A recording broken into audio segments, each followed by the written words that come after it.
अखिलेश पता नहीं कौन सी आफत आ गई, पूरी मंडी धान से भरी पड़ी है और मैं भी अपने खेत की कटाई करके सारा का सारा धान इस मंडी में ले आया, लेकिन इस मंडी में धान को खरीदने के लिए कोई व्यापारी आ ही नहीं रहा है। अखिलेश ये तो बड़ा दिक्कत की बात है। ये देखो मैंने तो घर से चारपाई भी मंगा ली है, इसी पे आराम से बैठा रहता हूँ, क्योंकि अगर मैं अपने धान के पास से हट जाऊंगा कोई धान चुपके से ले जा सकता है। लेकिन मोदी जी एक बात बताओ, यहाँ पर मंडी में कब तक पड़े रहोगे? आज आपको 4-5 दिन हो गए और इस मंडी में आपके धान का एक दाना तक नहीं बिका है। मैं कहता हूँ बराबर वाली मंडी में इस धान को लेके चले जाओ, वहाँ पे ये तुम्हारा धान बिक जाएगा। अखिलेश तुम्हें क्या लगता है मैं खाली बैठा हूँ? आसपास की मंडियों में 50 फोन लगा के पूछ चुका हूँ, लेकिन किसी मंडी में धान का व्यापारी आ ही नहीं रहा है, कोई धान खरीदने के लिए आ ही नहीं रहा है। अब एक बात बताओ, इतना सारा धान है मेरे खेत का, कम से कम ये 300 कुंटल धान होगा।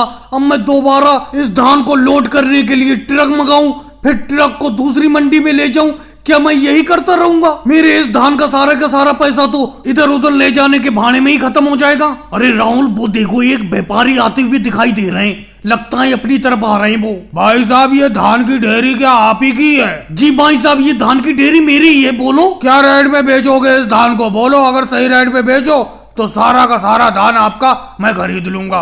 भाई साहब, वैसे तो धान ये मेरा महंगा बिकना चाहिए था, लेकिन कोई खरीदने के लिए आ नहीं रहा है, इसीलिए मैं इस धान को आपको 2000 रुपए प्रति क्विंटल के हिसाब से बेच दूंगा। नहीं भाई साहब, 2000 प्रति क्विंटल के हिसाब से तो आप धान का रेट महंगा बता रहे हो। अभी मैं बराबर वाली मंडी से ही आ रहा हूँ, वहाँ पे धान तो बिल्कुल 1000 रुपए क्विंटल बिक रहा है। अगर आप 1000 रुपए क्विंटल के हिसाब से धान को बेचो तो सारा का सारा धान आपका मैं अभी खरीद लूंगा। भाई साहब, मेहनत करके इस धान को खेत से उगाया है, ऐसे तो मैं आपको फ्री भाव में इस धान को बेच नहीं दूंगा। अरे 1000 रुपए प्रति क्विंटल के हिसाब से मैं धान को बिल्कुल नहीं बेचूंगा। जाओ, आपको धान खरीदना है तो बराबर वाले मंडी में ही चले जाओ, वहीं से धान की खरीदारी कर लो। यहाँ तो 1000 रुपए क्विंटल में आपको धान नहीं मिलेगा। मैं तो अपना धान 2000 रुपए प्रति क्विंटल के हिसाब से बेचूंगा। और भाइयों को वीडियो को लाइक करो, चैनल को सब्सक्राइब करो।